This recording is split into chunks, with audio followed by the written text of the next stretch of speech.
Yes, branding was the last bit that we looked at. Perfect. Can I grab the textbook and then I will just see where we left off. The last thing I've got here is brands focusing on extending the business, which is branding we looked at. That's great. The brand extension, perfect. So the last bit we said was brands are required to be recognized. They need to be unique, distinctive, and they need to have something like a personality, almost like an identity that you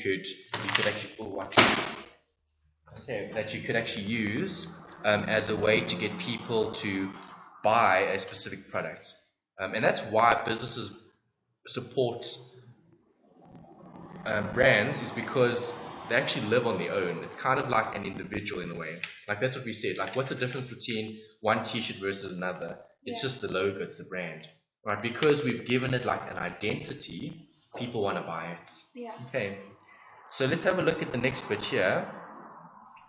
Heading for this, brand extension. Brand extension is what we covered previously, marketing and promotion.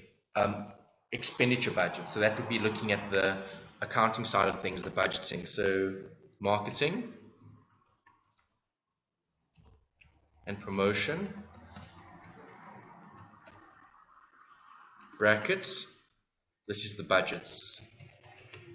So we know from accounting that businesses need capital, they need funds to operate. So in terms of marketing and promotion, there's going to be certain spending limits that can be set by using a number of different approaches. Okay, so that's what we've got here. They're looking at approaches that we're going to be using in order to allocate money to different areas. Okay, because do you agree that with marketing and promotion, there's going to be a certain amount that we can do in terms of like adverts. So we can't place adverts everywhere. We need to obviously check and we need to see what the budget is first. So that's what they're describing here. So just to put a note here, asterisk, this is the allocation of resources. It's kind of defining this whole topic. Allocation of resources towards different, I'm going to say campaigns, right? Like a marketing campaign. And that's what you'll be looking at here.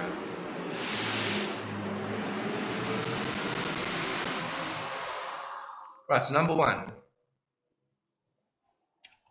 Well, let me ask you, before we look at the ones in the textbook, there are 1, 2, 3, 4, 5. There's 5 in the textbook.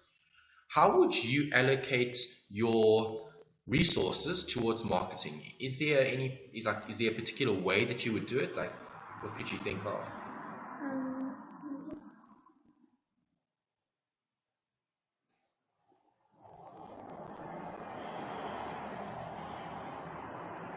Is that campaigns? Different campaigns. Yeah, put an S there. Any idea? What would you? How would you allocate budget towards marketing and advertising? It would be like in line with your market share, or how much you want to sell, or okay, that's how many products you have, how big your business is. Okay, so could you use a percentage maybe? Yeah. You could use a fixed amount? You could.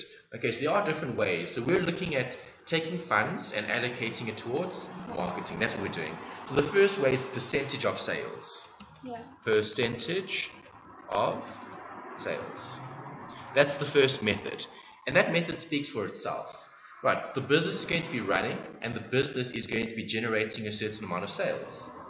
And we are going to take a portion of it and we're going to allocate it to marketing.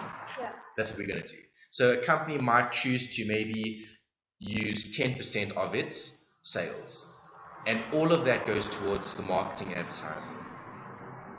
Number 2, second method, objective-based budgeting. Objective-based budgeting. Keyword there, objective. So now if something is objective-based, we're looking at like the strategy. So let's say we wanted to post an advert on the radio. Yeah. Right, and that's the objective. The objective is we want to have a radio ad. But now, if we want to have a radio ad, that radio ad is going to cost X.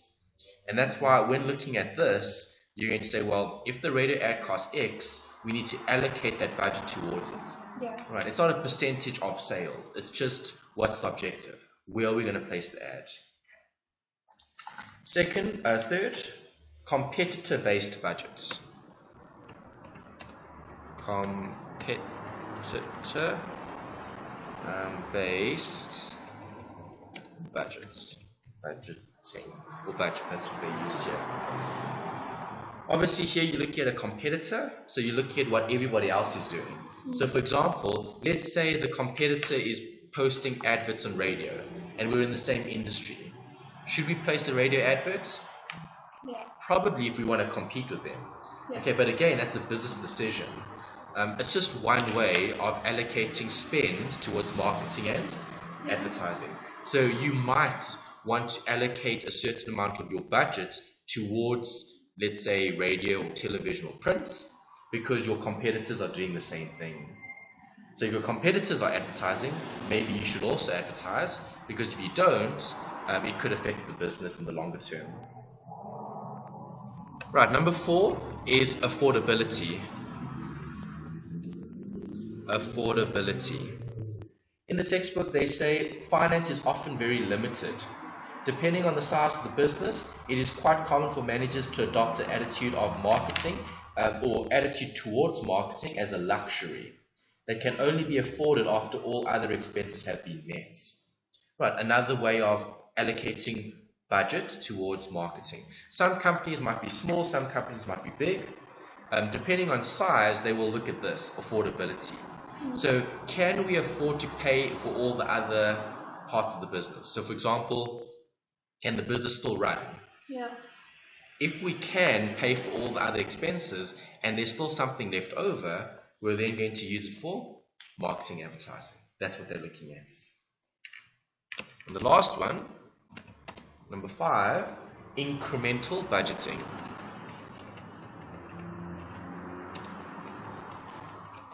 Okay, what does the word increment mean? Increment is like a small little piece, almost like a piece. So incremental could be like the next piece of budgeting. So here in the textbook they said, taking last year's budget and adding a percentage to reflect inflation and increase in sales to get a new figure.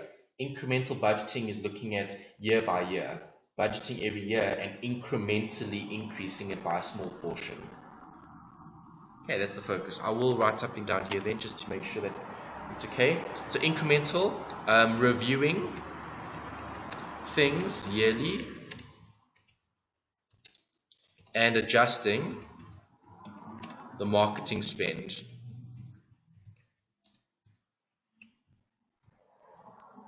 That's what you're looking at there. So we might say, well, okay, this year went better than last year. We've got more money in the business. So now we can spend a little bit more, okay, versus the business not having enough and not being able to allocate more to marketing. So that's the incremental. Incremental means adding a little bit more to the actual business. And that covers that part. Next part is looking at, is the marketing budget well spent?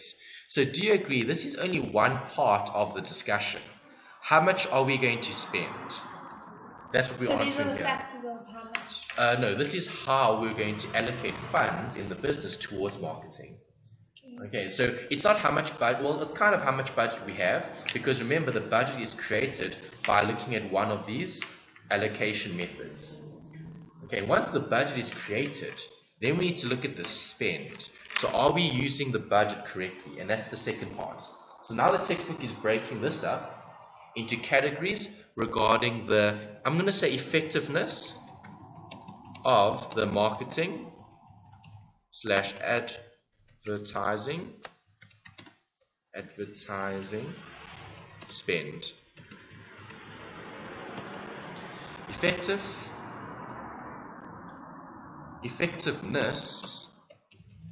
of the marketing / advertising spend. That's what we're looking at.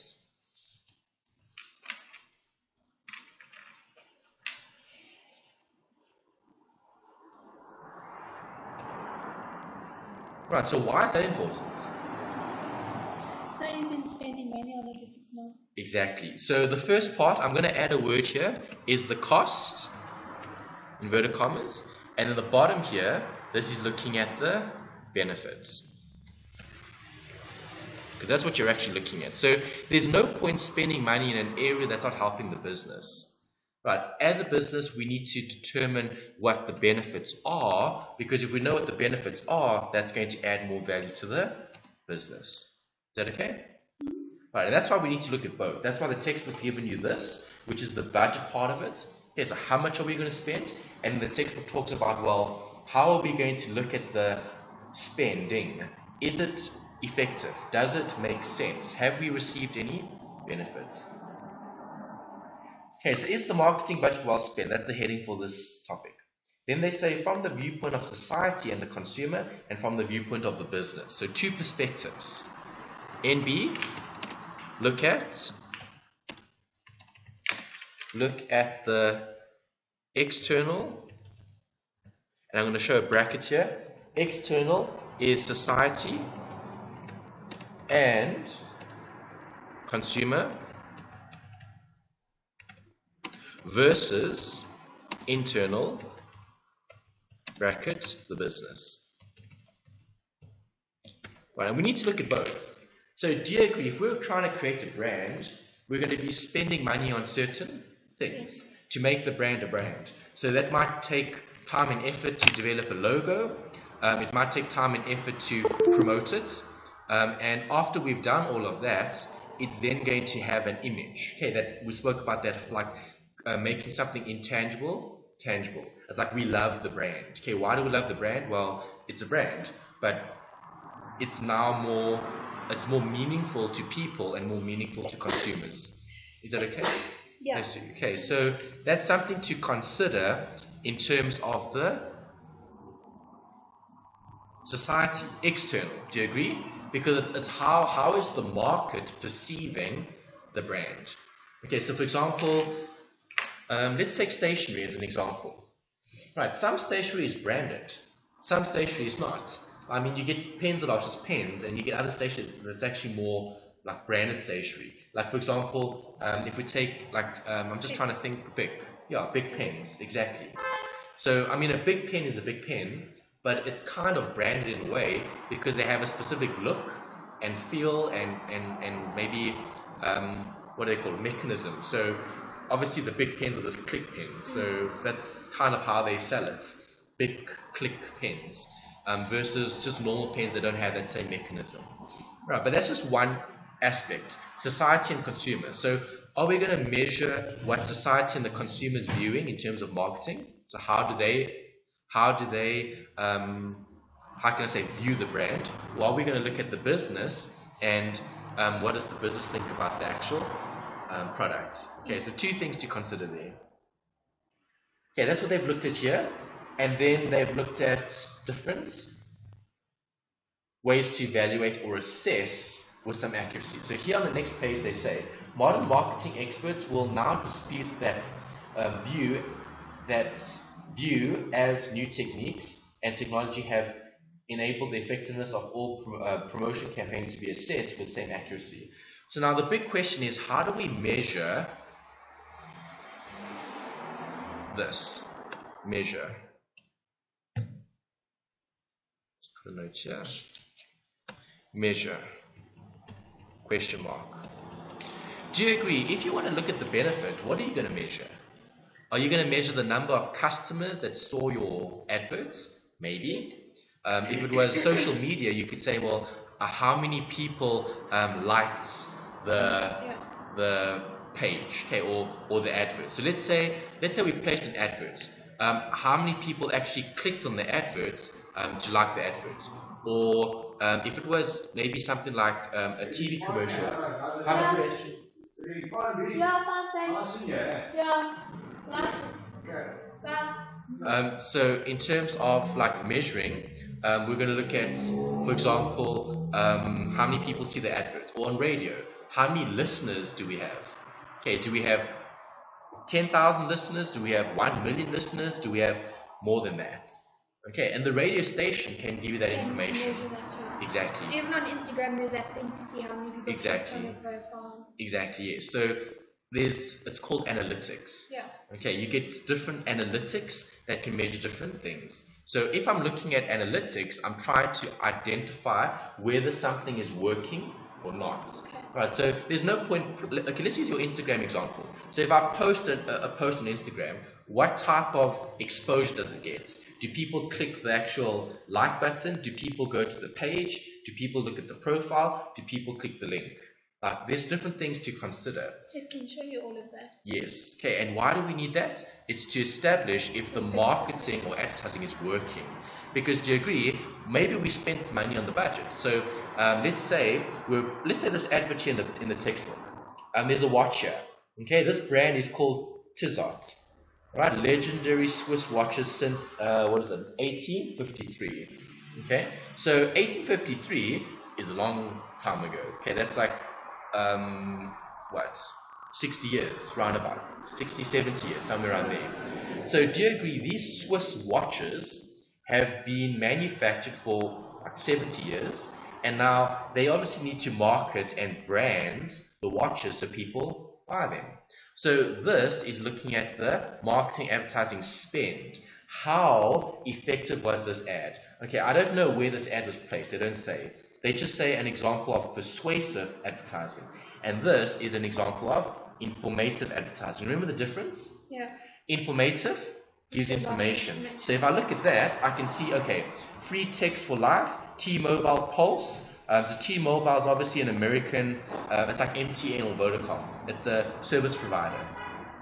Here, this is not informative. Do you agree? It's a picture, there's a guy there in a suit with a watch. Tony Parker, it's probably the person. Okay, so endorsing the brand. Okay, because this is endorsement, it's seen as persuasive. Right, because whoever this guy is, I don't know him, maybe you do, or maybe other people do, but if they do know this guy, they're going to say, oh, well, if he's wearing the watch, let's also buy the watch, that type of thing. Okay, it's like another example, the Kardashians. Okay, people follow them because they're influencers. Yeah. They don't really do anything other than post stuff about their life.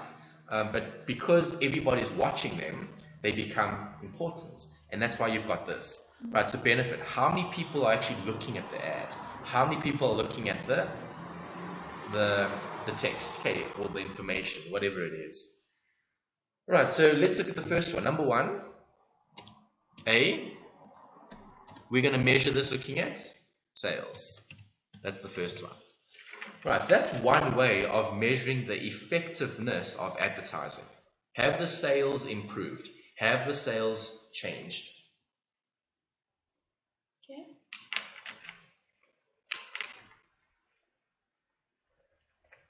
If the sales have gone up, would we say the marketing is a good or was effective? Yeah. Definitely.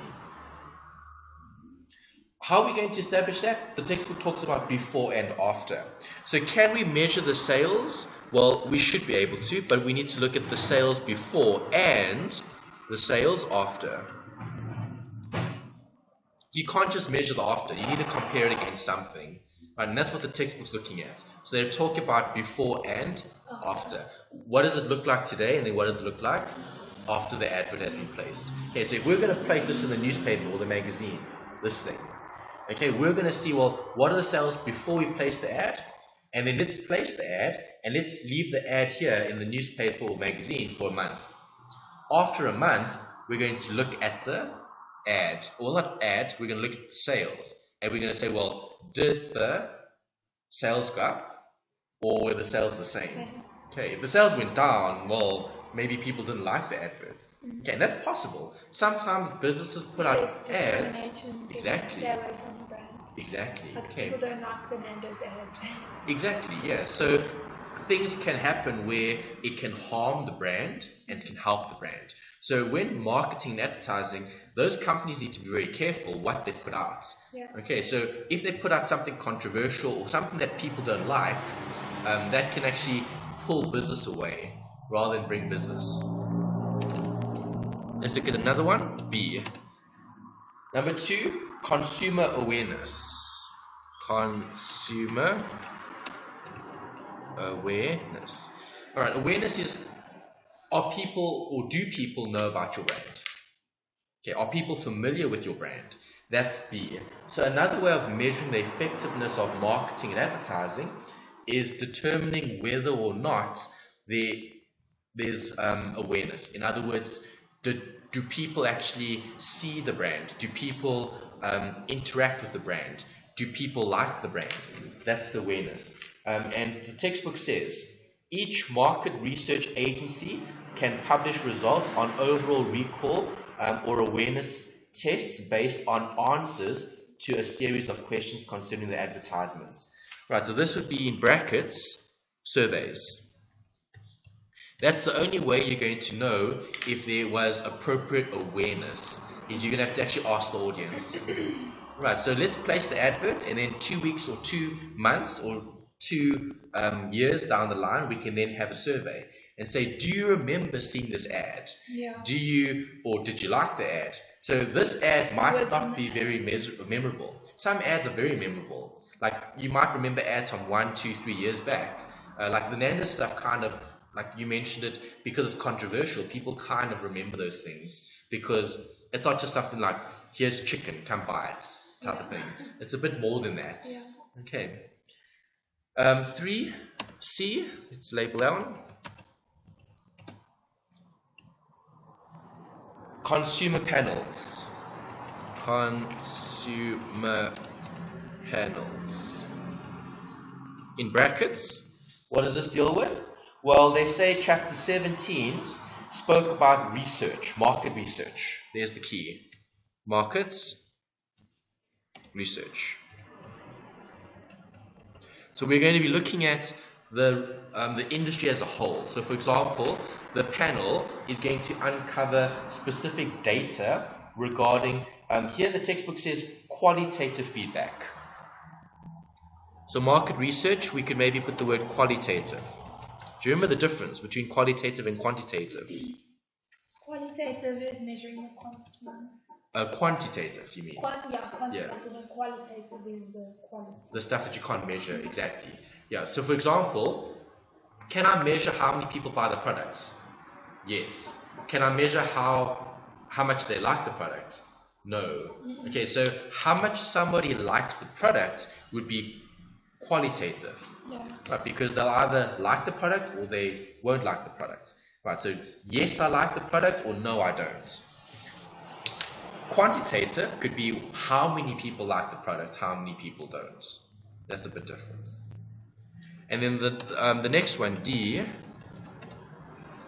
response rates.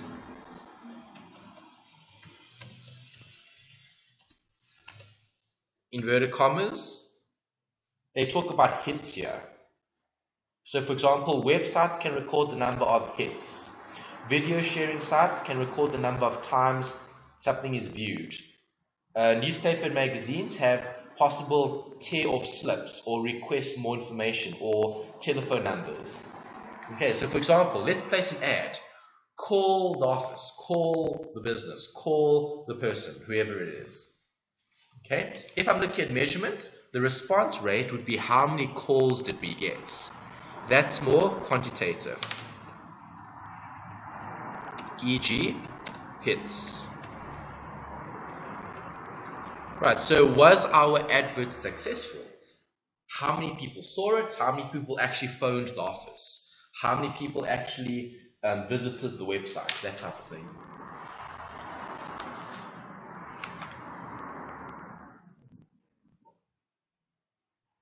Okay, I'm going to put a note here. See page. It's not a very big table, but it's worthwhile. They just talk about for and against. Why should we spend money on marketing, i.e. promotional material? They said drawbacks to society from promotional expenditure. Then they said benefits to society from promotional expenditure. Right, so this is looking at kind of A and B, both. So how do we actually allocate budget and then the effectiveness of the budget, but this is looking at why should we do it and why shouldn't we do it. All right, so I think it's kind of important to identify the general points. I'm going to actually write down one or two of them. I'm just going to put a note here: advantages and disadvantages of, what did they say here? Promotional expenditure. Right, that's what we're focusing on here. So now let me ask you, before we look at the detail, can you think of advantages to promotional expenditure? Promotional expenditure means the money you're using towards adverts, TV, whatever, social media, etc. So can you think of some reasons why we would do it? For advantages. For promotions, to increase the sales, to increase customer loyalty. Okay, sales is good, loyalty is good. What else? Making people aware of the product and or the brand. Yes. Anything else? That's all basically. Okay, that's good. Something else that they mentioned here, just to add to what you said, is waste of resources. So, for example, is there an advantage to spending money on advertising marketing? Definitely. But if it's not doing anything, then it's a waste. All right, and that's what they're describing here. Money spent on promotion could be used to lower prices instead. See, there's that trade-off. But are we going to spend less money on marketing and then reduce the cost of production? Or do we spend money on marketing, but now the items are going to be more expensive? Yeah. Right, do you see the difference? Right, so just a few things to consider here. Does the marketing help the business? Or does the promotion? Is this like still part of effectiveness? It's part of this heading, advantage and disadvantages. Okay. You could consider it as part of effectiveness, because effectiveness is looking at, well, does it make sense, in other words? Yeah. Right, so it kind of does fall under that heading, but I would keep it separate because they've given you a separate table here. Do they discuss more about it? No, they don't. Okay, that's the last bit over here. Right, so does the promotion help the business? That's the first part, question mark. And then I'm just going to put an asterisk here, wastage. Let me use what they said here. Yeah, waste of resources or not. Okay, that's the first point. They also talk about promotion as a powerful business tool. Business tool, question mark. Asterisk, well, what can the business do?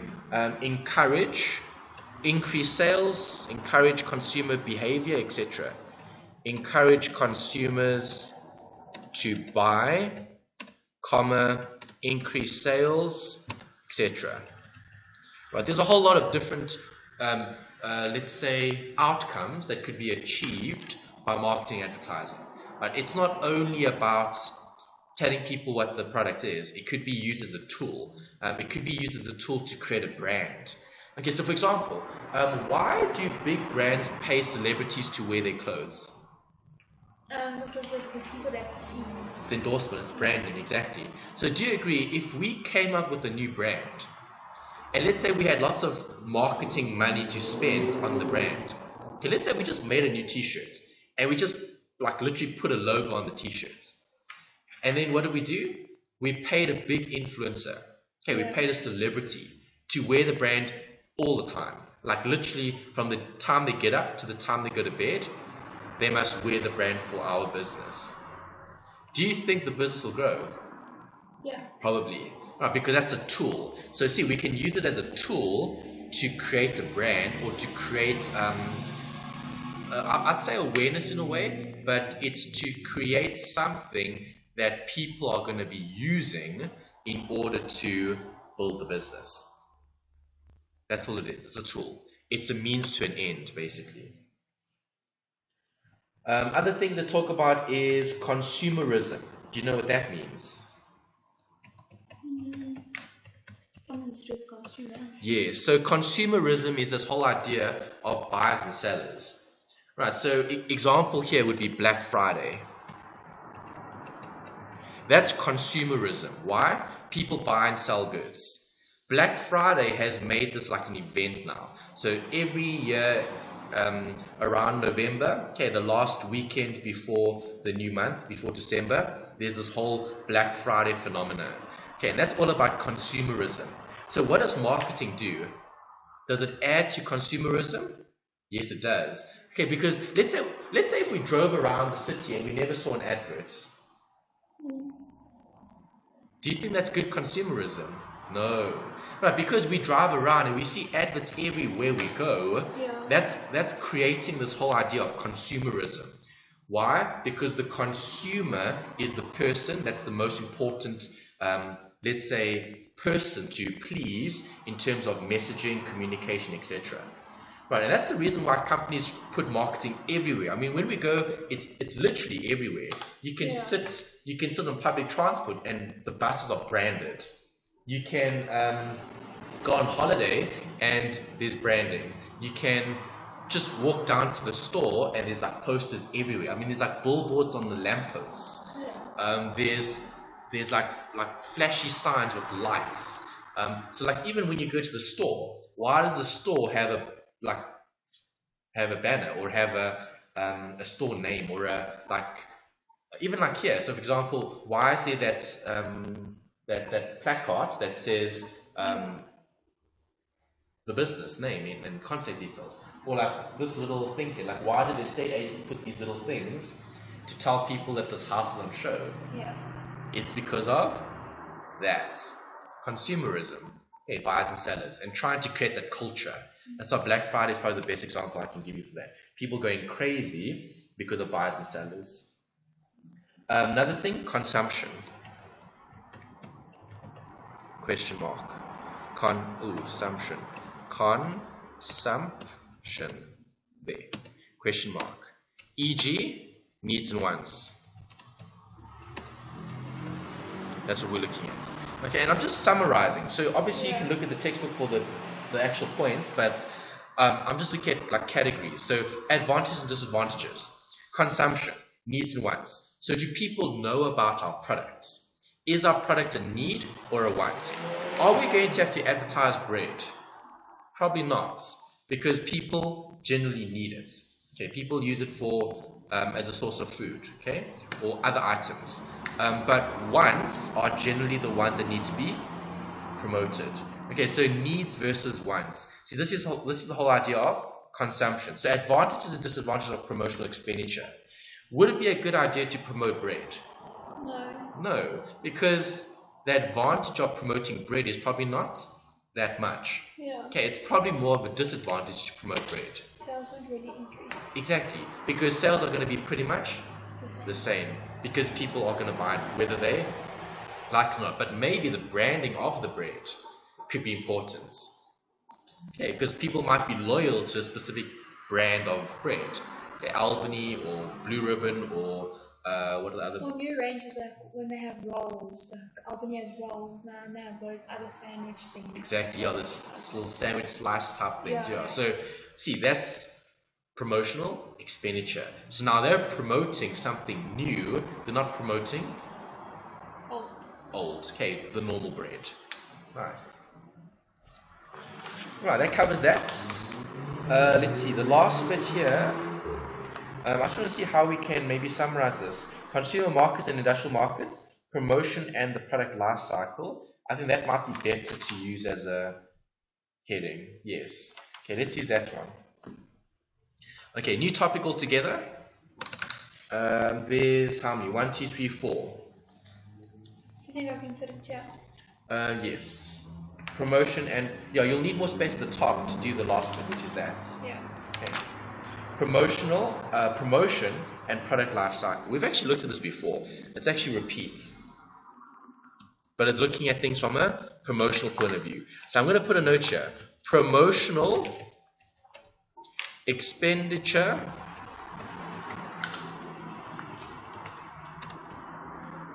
relating to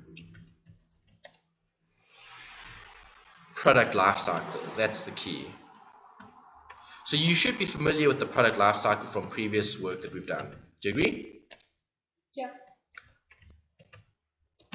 What is the product life cycle? What does it start with?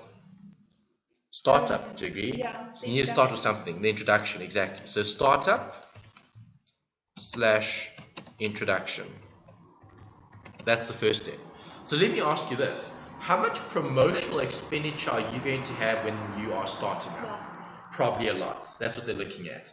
Right, so here, and also, just be more specific. What type of promotional expenditure are you going to be using or advertising? There you go. See, there's the answer.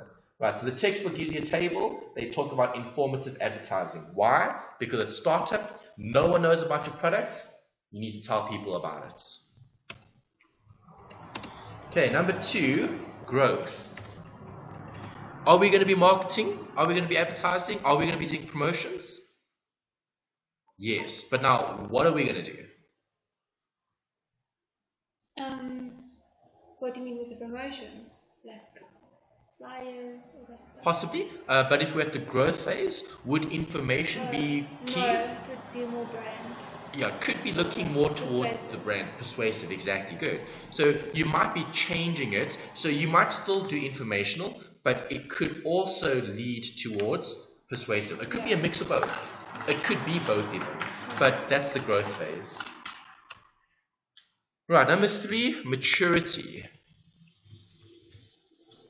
What is maturity going to be focusing on?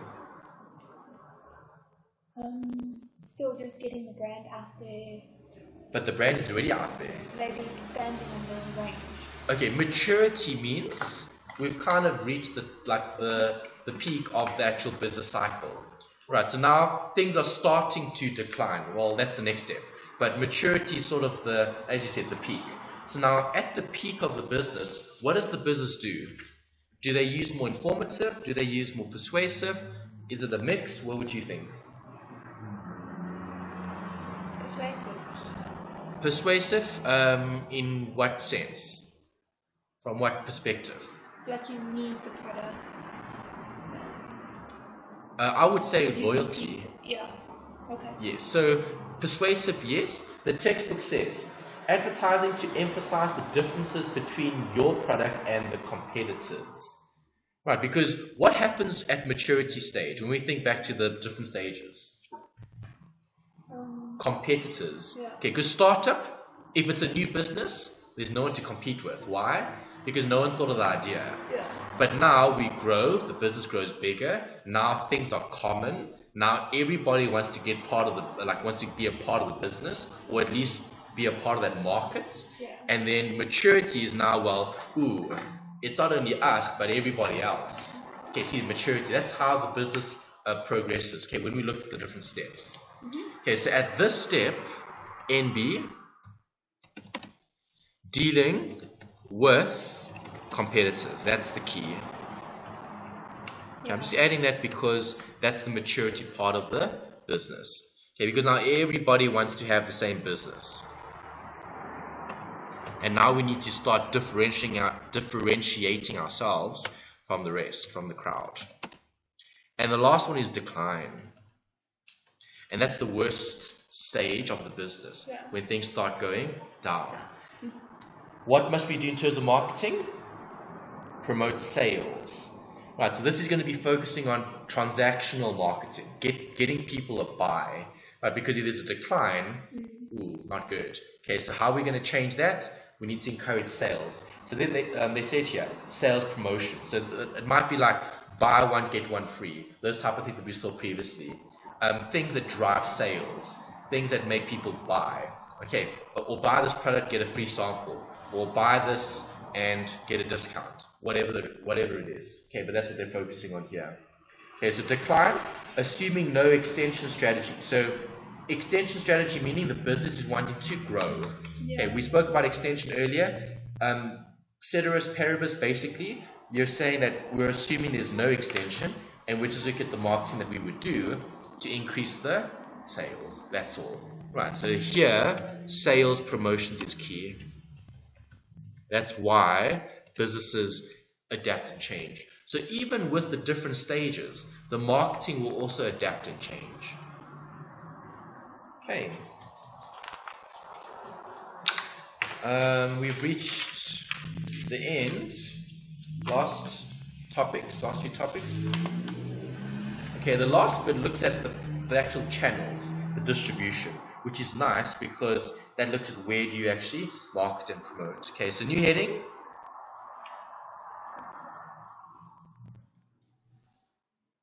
There is a short description here about packaging, but I think you know what packaging is, right? Yeah. Okay, so you can, if you want to, write a note about it, but I don't think it's necessary. I think packaging is really self-explanatory. I'll read what they gave you here at the beginning. They said packaging is just looking at quality, design, and color of materials used in packaging the product. Can be supportive, can play a supportive role in the promotion of the product. So the look of the product is important, the appearance. That's important. I'm just going to put a note here. Consider packaging to help promote the product. That's something to consider. Okay, so the image is important.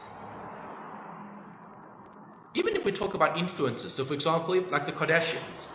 Okay, the Kardashians are obviously in the limelight because of their packaging. Okay, so they come across as celebrities. Okay, people living a certain lifestyle, having a certain look. Okay, obviously they've got makeup artists, like beauticians, all of that to help them so that more people follow them.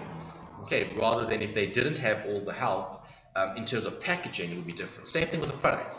So, for example, that bottle of water. But if it wasn't shaped in that way, if it didn't have nice like these wavy things, kind of make it look like water, like a flow, and the nice like blue label and that type of thing. So if the bottle didn't look like that, if it was just, let's say water was put in a box or a plastic bag, exactly. That's actually the best way of describing. Yeah. So if water was sold in a plastic bag, no one's gonna buy it. But now it's a nice bottle, it looks better. So just like the psychology behind it is important. And that's what they're talking about here. So they said the functions protect and contain the product. Do you agree selling water in a plastic bag doesn't protect the contents? Because if that plastic bag falls, it's going to splash everywhere, like a water balloon. If this falls, I mean this actually fell off the table just now, it didn't damage, it didn't like shatter, it didn't break open and the water like seeped everywhere. Okay, and that's the purpose of the packaging. So it's not only to have a product that you can promote, but it could also be for practical reasons. Right? So water contained in a bottle, easier to consume. Okay, the next heading, distribution. Channels of distribution. There's a lot here. They've actually split into a few different categories. I'm just going to give a label, distribution. Big heading. Distribution. Did I spell that right? Yes, B-U-T-I-O-N. Okay, distribution. Brackets, inverted commas, channels. Okay, very important for marketing. Why?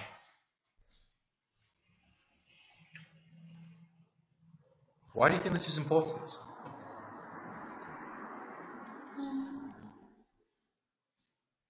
Products get there safe and not damaged.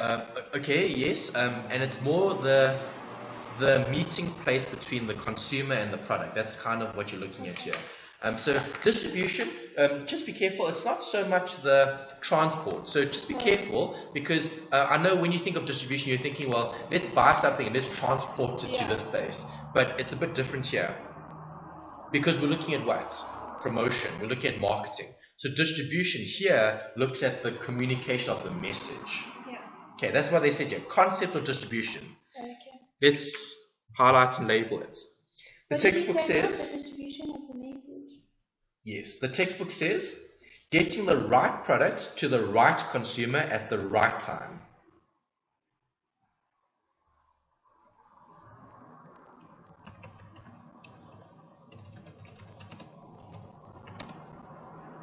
Right product to the right consumer.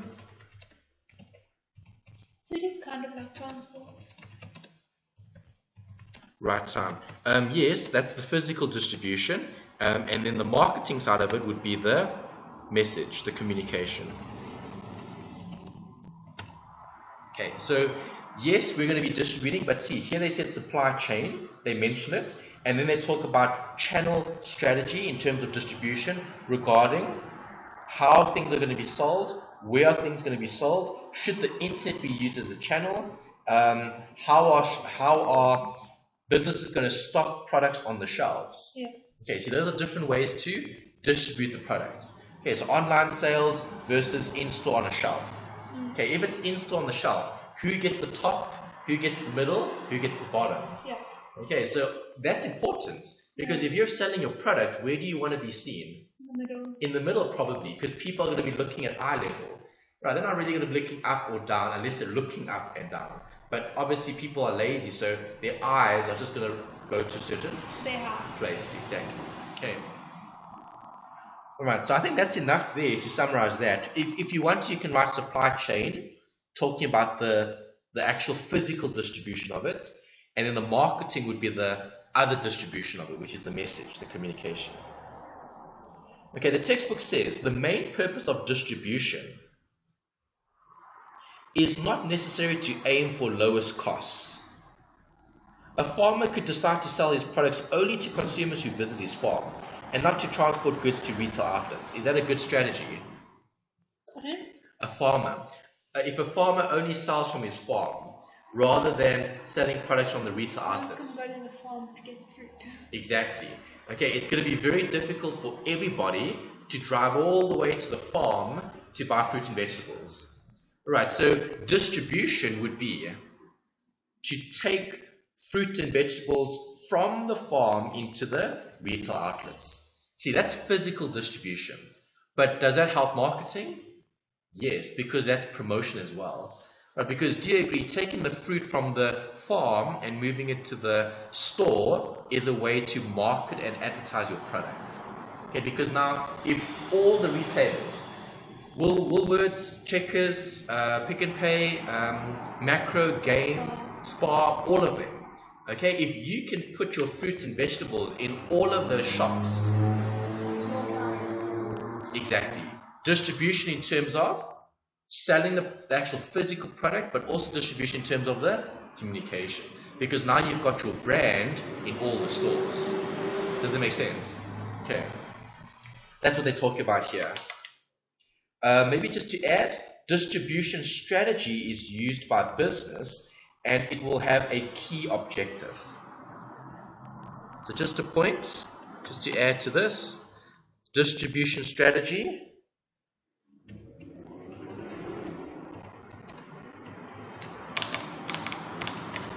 will follow or follow a objective. Let's say business objective. What did they say here? Where is it now?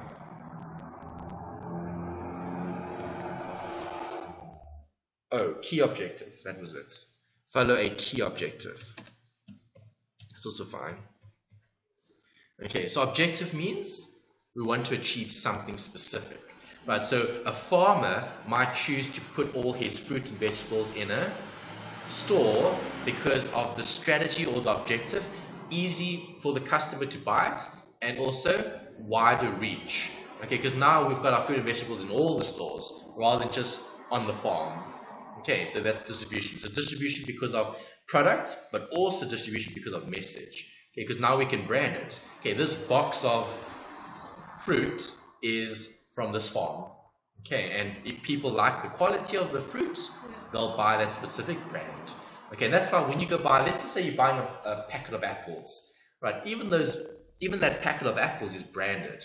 They'll talk about, sure, I can't think of one now, but it comes from this farm. Like it's normally the name of the farm or the name of the vineyard or the wherever it came from, and why? It's branding. So now I know, okay, products from that farm are better than that farm, perhaps, right? Purely based on objective strategy.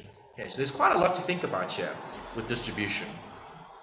It's not only about getting the product to the consumer, it's also what message you want to give them. Okay, the second topic here is channel strategy. Channel strategy. Okay, this we need to expand on because they've given you quite a bit here. Okay, the first thing is decide on an appropriate channel strategy. What does channel strategy involve? Well, questions here. Should the product be sold direct to consumer? Second question, should the product be sold through retailers? Number 3, how long should the channel be? Number 4, where should the product be made available? Right, so channel strategy is how do you sell the product? It's like the farmer. Do you agree the farmer, if he wanted to, could go and deliver fruit and vegetables to every household? Do you agree? That's a strategy. But that might not be very effective for a farmer. Because think about the cost that the farm would have to incur if the fruit had to come from the farm direct to the consumer. That's going to be very expensive to do. Yeah. Right, so let's say someone literally picks off the apples from the tree and brings it to your house.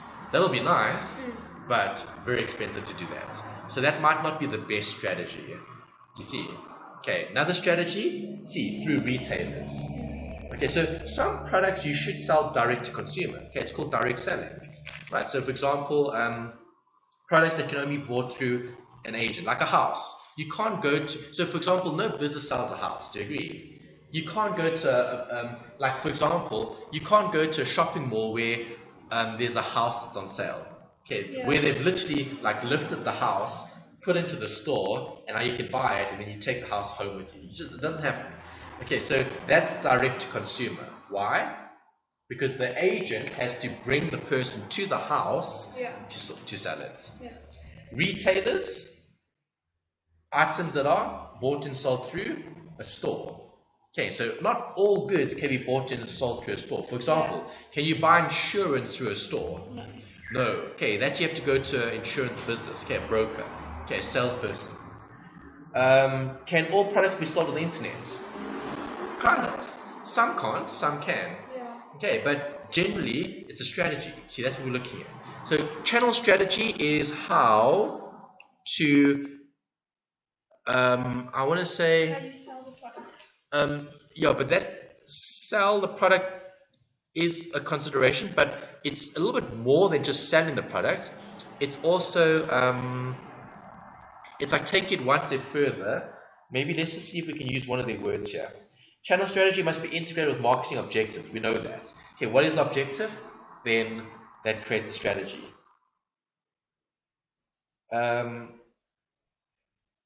Maybe this could work. They say, with all components of the marketing mix, distribution channel strategy must be clearly linked to the marketing objectives and to other objectives of the mix for an effective and convincing overall marketing strategy to be developed. So channel strategy, how to effectively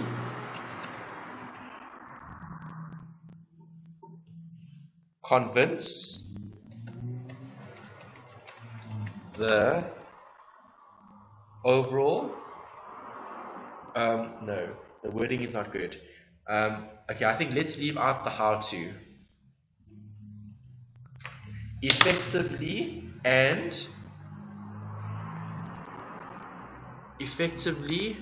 convincing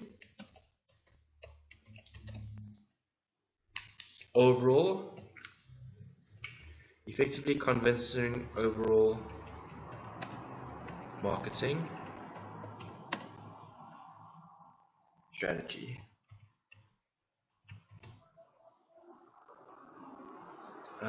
And I just want to add a bit more because that's very summarized. So effective convincing overall marketing strategy. So I think the key here is convincing relates to this whole idea of, does it make sense?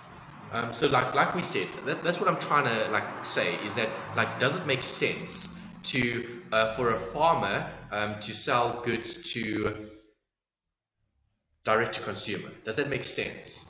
It doesn't make sense. I think practical, that's a good word. Okay. Channel strategy, is it practical? Practicality. That's a good way of describing it in one word. Okay, is it practical? So is it practical for a farmer to sell direct to consumer? No, it's not practical, right? So his strategy will be a retailer, because that's practical. Okay, getting all those retailers out there to sell fruits and vegetables makes more sense. It's more practical. It's more easy or effective to convince the marketing strategy in terms of like how we're going to communicate our message to the public. Okay, I think that's better. Okay. All right, now we're changing focus. Next point, asterisk. Now we're looking at the channels of distribution.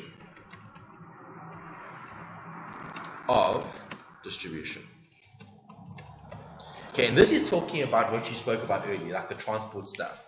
That's definitely something that you could mention here. Okay, so here they said for years, okay, they're actually looking at the different figures. So figure 19.2, 19.4, they've given you some images here. Let me show them to you, and you can tell me what are they doing. So have a look at 1, 2, and 3. How are 1, 2, and 3 different? Well, firstly, this is going straight from where it's produced to the consumer. Good. Then this has a middleman, the retailer. And then this has like a wholesaler. Yes. That the retailer can buy from. Exactly. There's like 2 middlemen. Okay, so how is it a distribution channel? What is the distribution channel looking at? Different ways of distributing the product. Yes, different ways and methods.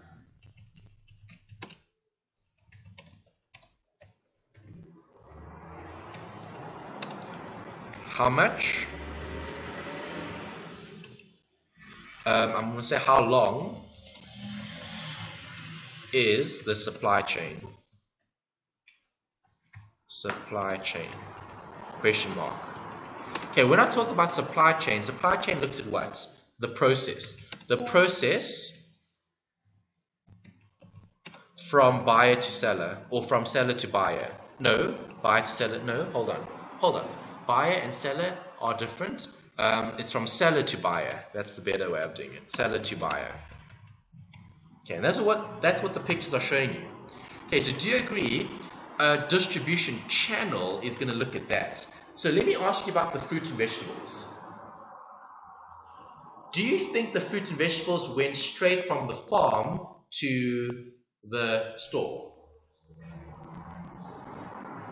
The fruit. Yeah, the fruit and vegetables. Yeah, it went straight from the farmer to the store. Yes, but now if I talk about fruit juice, does fruit juice go straight from the farm to the store?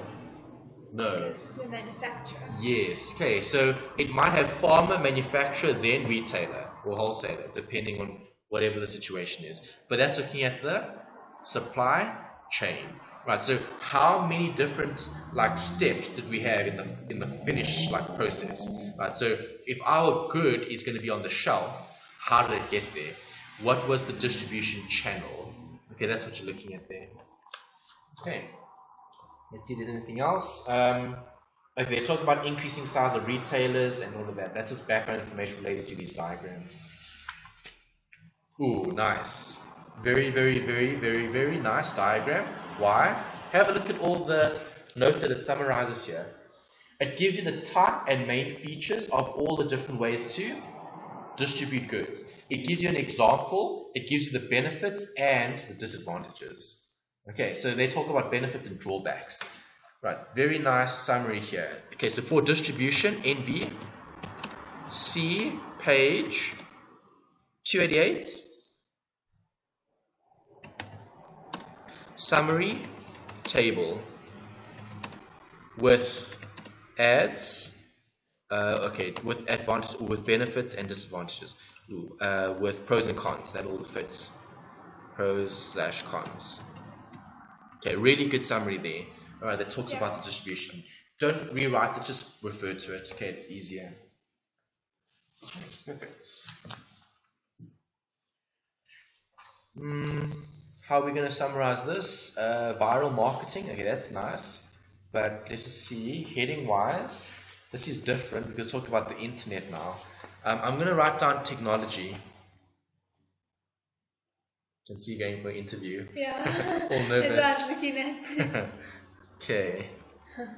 Right. That means he's an attorney. Okay. Yeah. All right. Just want to put a note here. Let me just think. Best heading for this.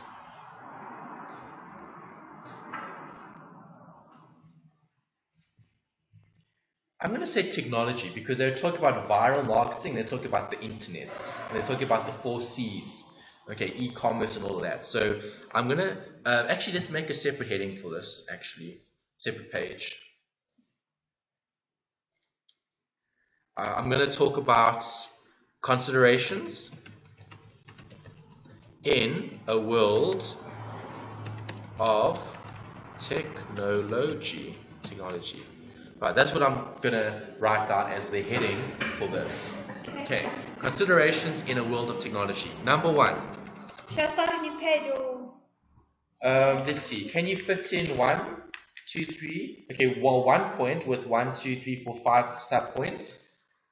Viral marketing on its own, and then internet marketing on its own,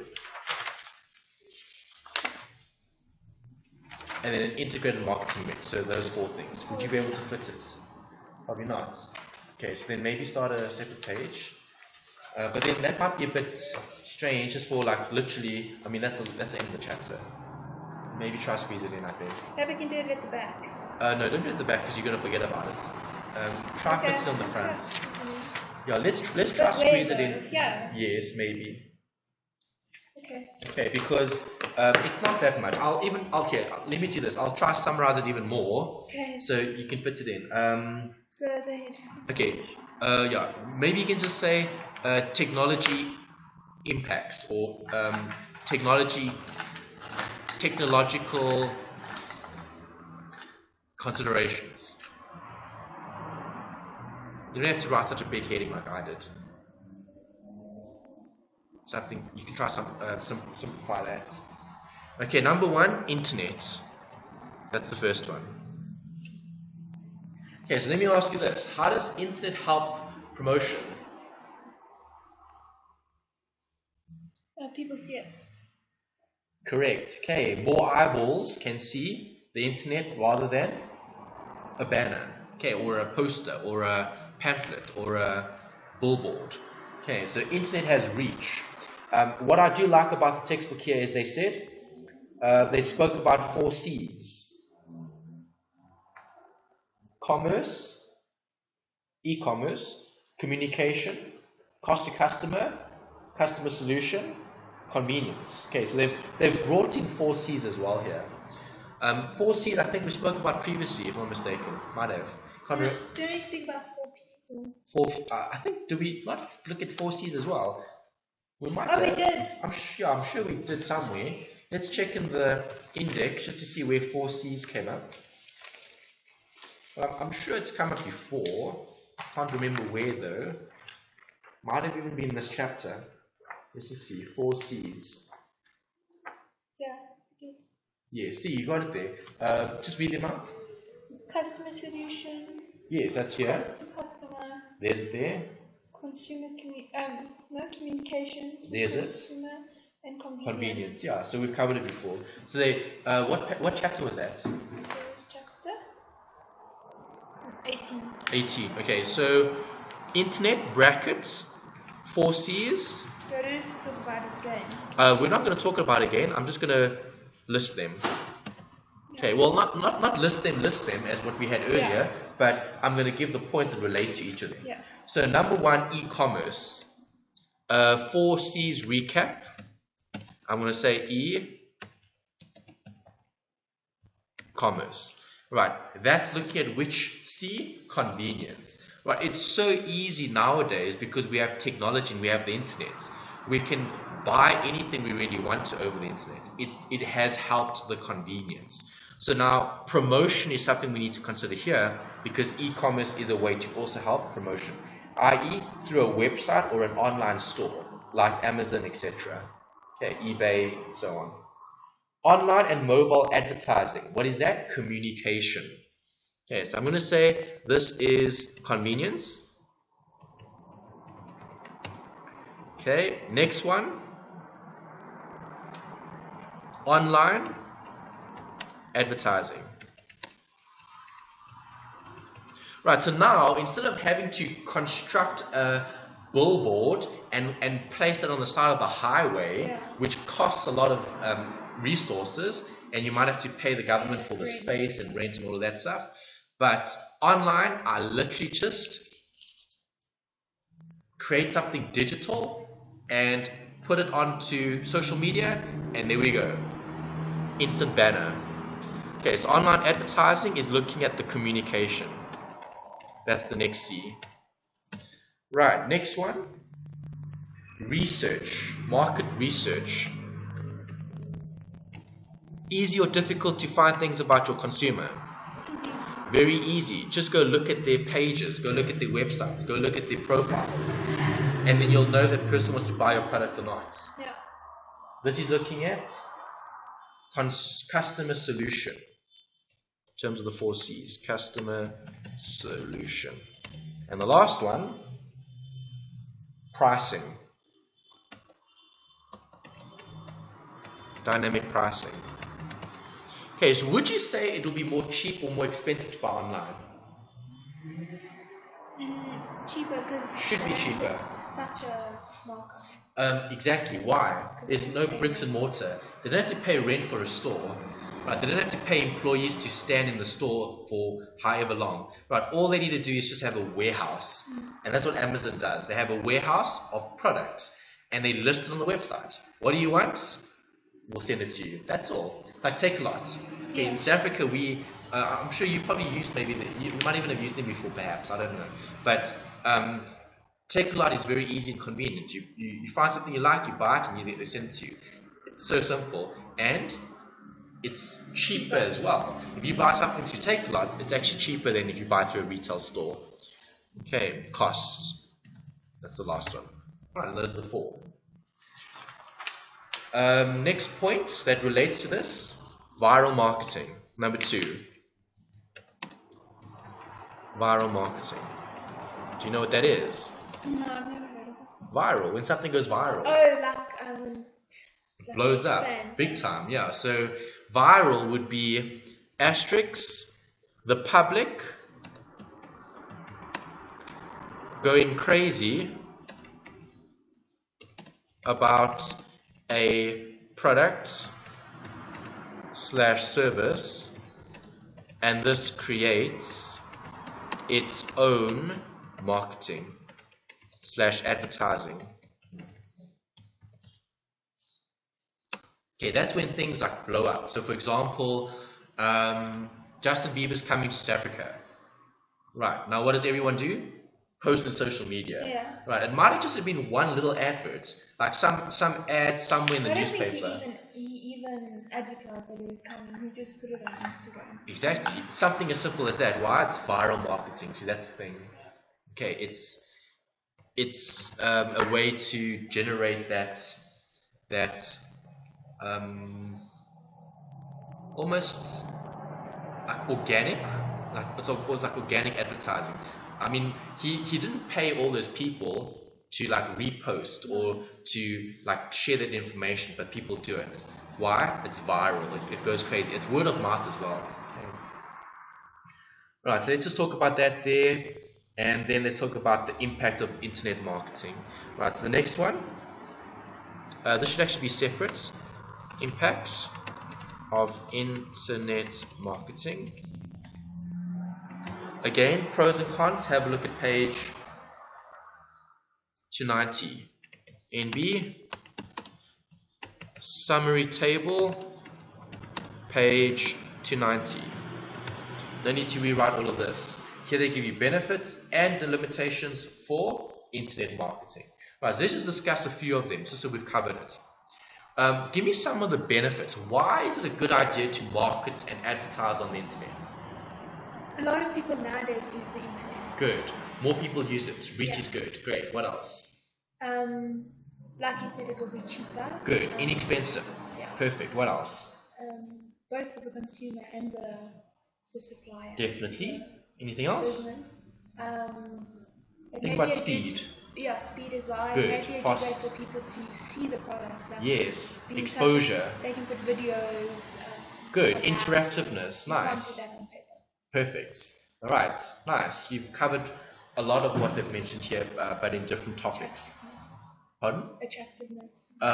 Yes. So I like your The way point it's about displayed. like videos versus print. Yeah. Like you can't put a video in a magazine. You Yeah. can't put a video in a newspaper. You But show how you use the product and how it works. exactly, it makes it interactive. That's a nice one. Okay, let me ask you about the limitations. Another one. Yeah, limitations. Maybe not everyone. There's no way to go. Not everyone will see it. Like old people, maybe. Okay, good. So not everybody's on the internet, but in today's world, kind of everybody is. But like people like my brain won't see it. True, but that's something to consider. Yeah. Exactly. Good. What else? Maybe not everyone has access to the internet. Like Yes, poor good. people. Low speed internet connections in poorer countries. Yeah. Perfect. Good. See, you already know some of this. See, that's what I'm trying to do when we go through this. Is I'm trying to like ask you about the content that's in here, because remember, when you get to a test and exam, something similar is going to happen. Yeah. Where you've been given a question, and remember, there's a lot of chapters in here. Yeah. It's going to be difficult to have a like. To remember everything. Yes, I mean, even with someone that has a really brilliant memory, Yeah. will struggle to remember every single list and every single point.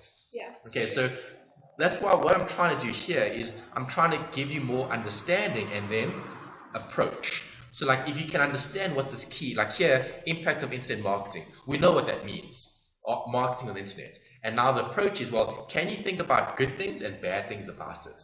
But you're doing it already. Whether you explain it the way they've explained it here, or whether it's a little bit different, it's still relevant because it's the same point. Okay, it's like what you told me is, not everybody has access to the internet. What the textbook told me is, some countries have low internet connections. Yeah. It's the same thing. You've just described it differently. Okay, that's good. Give me maybe two more, or one more if you can. What other disadvantages do we have with this? I guess it's also but it kind of relates. It's the affordability. Can everyone afford a smartphone or laptop? But that's also. Okay, yes, the cost and the unreliability. But here they didn't talk about what you mentioned. Yeah. Here they talked about the distribution. Yeah. Okay, so if you buy something on the internet, are you actually going to get it? Yeah, That's might be fake. Could be. That's what my mom's always scared of. Could be. Because I always asked her to put her banking details in, she's like, no. Yeah, you got to be careful also where you buy, right? So you're not going to buy from anywhere. So like Takealot would be safe. Yeah, Takealot would be safe because, see, there's another thing. Perfect. Worries about internet security. See, what you're talking about is describing that. Right. Some people don't like buying on the internet. Why? They're worried about security. Yeah. Okay, what else? Because in computers, I also learned last year, people can do fake websites that look exactly the same as Takealot. Yes. Then you go and put in all your details and they take. Yeah, that's why you always need to go to the official page. Yeah. Like you've got the official page has that like lock at the top of the. Yes, it's got that security lock exactly. Well done. See. But not everyone knows that. Exactly. My mom would know that. Oh. Okay. She's not like. Yeah, and that's why you should never click into links. Like if people email you stuff, especially if you weren't looking to buy something, and now you get this random message, click this link, and it's called phishing. Yeah. It's like a fake site. Phishing and farming. Yes. Okay. Like they do a lot with the banks as well, because people want your credit card details, they want your banking details. So people create these fake. FNB, Standard Bank, ABSA, Netbank websites because they try to get information because that's internet security. Right. So what you've mentioned is very good relating to this internet marketing. Just one other point that I think is quite important to talk about is this: consumers can't touch, smell, feel, or try the goods before buying. Yeah. Right. So it's literally, you're looking at a screen. Yeah. Okay. You don't know, like if you're buying perfume on the internet, let's just say. You can't smell that perfume. Yeah. You can't test it. At least if you go into the store, you can spray it, you can smell it. You either like it or you don't. With that, you can't. So that's something else that I think is quite important with that. Big disadvantage with internet marketing, and they can never ever change that. Yeah. You can't unless laptops at some point in time can recreate smells. Through the technology, because they do that in the cinema. I don't know if you've gone to a 4D film. and then like there's smells, and like there's water, and like mist, and like air, and all that stuff. The chairs move.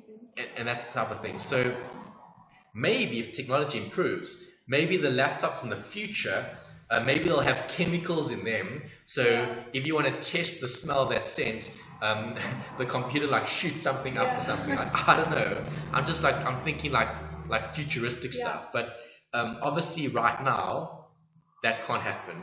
Big disadvantage. Even if you buy food and that type of thing, you just see the picture. Okay, you can't really sample it or taste it. At least if you go into the store, they might be willing to give you a sample if there's a promoter there or something like that. Okay, perfect. Right, and then we've reached the end. The last thing in the textbook here just talks about the marketing mix, integration. What does integration mean?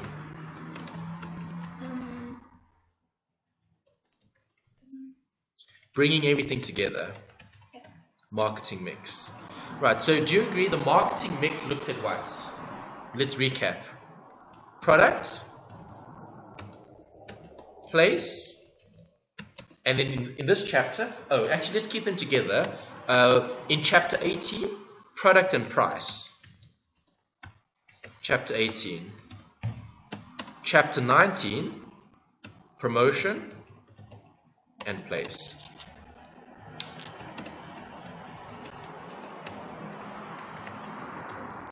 There we go. And that's what we're looking at. So when looking at marketing, can we market and advertise products in isolation? No. We need to consider what? All four of those categories. Okay, for marketing to be effective, I need to look at product, price, place, and promotion. I cannot just look at one or two of those things. Okay, that's what they're describing here. They said, maybe just to show you this, I know you like those headings. Yeah. Maybe read that one. Integrated marketing mix. What does it say? The key marketing decisions complement what? Yeah, complement each other and work together to give customers a consistent message about the product. There's the key. Working together. So if you've got a good product, priced correctly, being promoted well, and in the right place, that's everything. Yeah. And then you should be able. Full potential. Exactly. There we go. Okay. Good. So I just want to add here. I like what you said. So let's use the word potential. Asterisks. Businesses operating at full potential. That's important. Let's just see if there's anything worthwhile to summarize from the textbook. They gave, expensive versus cheap. They gave examples for buying products. That's fine. We've mentioned that. Okay, that's great. Okay, yeah, that's a good place to wrap up that chapter. Okay, perfect. And that covers the red AS level stuff. Now we skip quite a bit of this because this is A levels. And then the next chapter we need to look at. Okay, so now you're ready to do assignment 3. Okay, we've covered all the theory necessary.